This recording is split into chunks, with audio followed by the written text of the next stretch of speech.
Welcome to TSN. Now we will start with the new chapter that is Central Processing Unit. So students, हमारा जो new chapter है वो central processing unit जिसको हम short form में कहते हैं CPU।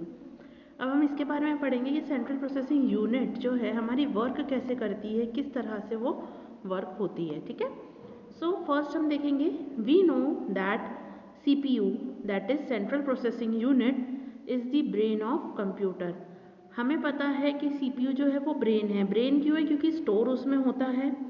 उसके बाद आप जो भी वर्क करते हैं सारा सब कुछ उसके अंदर ही हम रखते हैं। सेव होता है, अगर आप चाहते हैं सेव करना तो वो सेव होगा। ठीक है, सो CPU हम एक तरह से क्या हुआ, उसका ब्रेन कहलाता है, किसका? कंप्यूटर का। Computer can not work without CPU। अगर CPU नहीं हुआ तो कंप्यूटर वर्क नहीं करेगा, क्योंकि सब कुछ जो चीज़ अवेलेबल होती है वो सब CPU के अंदर होती है। The CPU has 3 parts. CPU के कितने पार्ट्स हैं? 3 पार्ट्स। इसका मतलब क्या हुआ कि उसके भी जो है एक तरह से अगर देखा जाए तो ह्यूमन ब्रेन के भी पार्ट्स होते हैं, उसी तरह से CPU के भी पार्ट्स होते हैं। ठीक है, तो CPU एक पूरा जो आपको शो हो रहा है यहाँ पे पिक्चर में, उसके अंदर उसके 3 पार्ट्स हैं। ठीक है, फर्स्ट उसकी मेमोरी मतलब वो कितना उसके अंदर कैपेसिटी है। सेकेंड है कंट्रोल यूनिट मतलब जो उसके अंदर कंट्रोलिंग करने के लिए जो यूनिट लगती है, जिसको हम CU बोलते हैं शॉर्ट फॉर्म। थर्ड है arithmetical and logical unit that is ALU।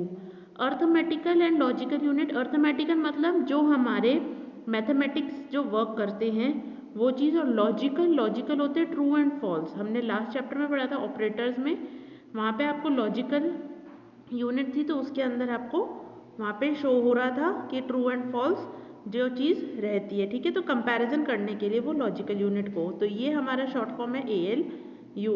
ठीक है, तो अब ये वर्क कैसे करता है, आपको यहाँ डायग्राम में दिख रहा है मेमोरी के बाद वो जाता है कंट्रोल यूनिट में, कंट्रोल यूनिट से अर्थमेटिकल एंड लॉजिकल यूनिट, और जो अर्थमेटिकल एंड लॉजिकल यूनिट होता है वहाँ से फिर वो अपवर्ड एरो जो दिख रहा है आपको वो कंट्रोल यूनिट होता है, और कंट्रोल यूनिट से फिर वो मेमोरी में जाता है। फर्स्ट है आपका मेमोरी जो चीज़ हम याद रख सकें। ठीक है, whatever the data that we feed with keyboard is stored first inside the memory।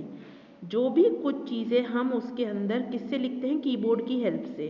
ठीक है, जो भी चीज़ें हम कीबोर्ड से करते हैं या कीबोर्ड से लिखते हैं वो सारी चीज़ें कहाँ पे स्टोर्ड होती हैं? मेमोरी में। ठीक है, फॉर एग्जांपल आप टाइप कर रहे हैं, जो भी टाइप करेंगे या जो कुछ भी चल रहा है वो मेमोरी में जा रहा है। अब जैसे हमें कुछ चीज़ उसके अंदर से हमें चाहिए कि वहाँ पे हमें वो चीज़ शो हो।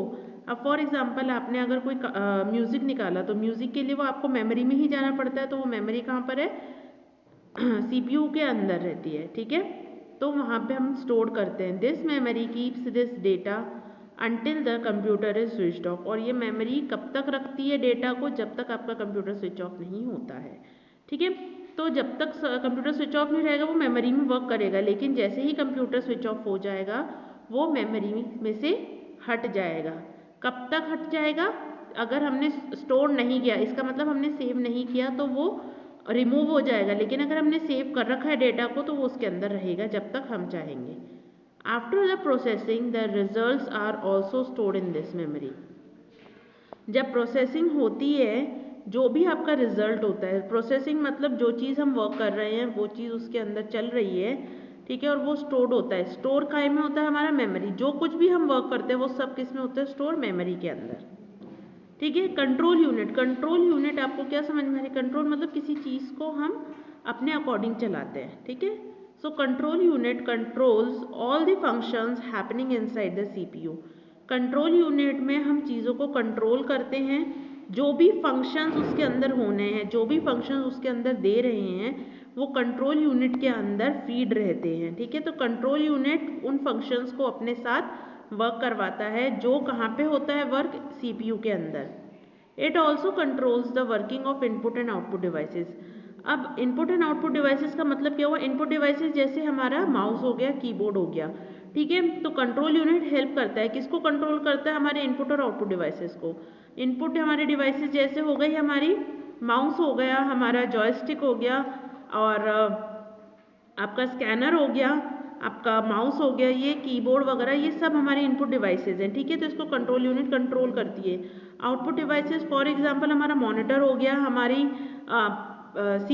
हमारा मॉनिटर हो गया, हमारा प्रिंटर हो गया, ठीक है, जेरोक्स मशीन हो गई, ये सारी हमारी क्या है, आउटपुट डिवाइसेस। जो ये आउटपुट डिवाइसेस होती हैं इनको वो हैंडल करता है कौन, कंट्रोल यूनिट।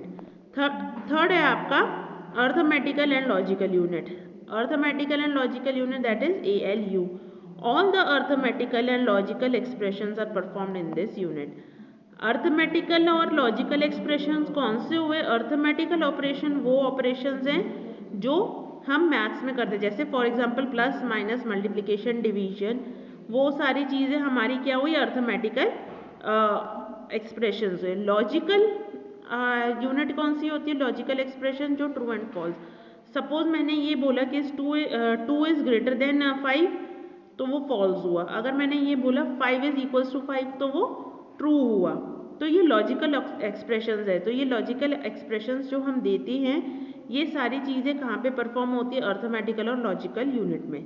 सो स्टूडेंट्स आपका ये चैप्टर यहीं पे फिनिश होता है और हम इसके आगे की जो आपकी एक्सरसाइजेज हैं वो आपको अपने चेक करनी है, आपको ढूंढना है और आपको PDF शेयर कर दी जाएगी, उसके अकॉर्डिंग आपको अपना वर्क करना है, ठीक है। तो ये सारा वर्क आपको आपकी नोटबुक में करना है, ठीक है। Thank you so much students.